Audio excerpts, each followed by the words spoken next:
इयत्ता तिसरीची 6वी कविता आहे शेतकरी दादा. कवितेचं नाव आहे शेतकरी दादा. आता आपण या कवितेचे वाचन करूया. ऐका, म्हणा, वाचा.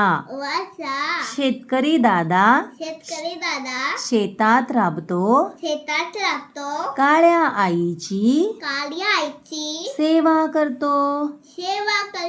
दिवस रात्र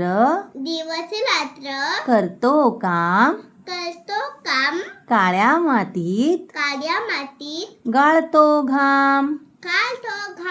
ढगांना देखील आली दया, पाऊस पाडून करती माया.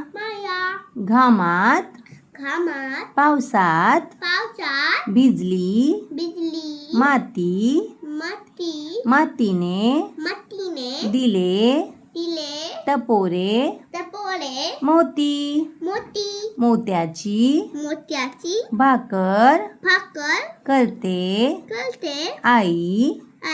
शेतकरी दादा खुशीत खाई.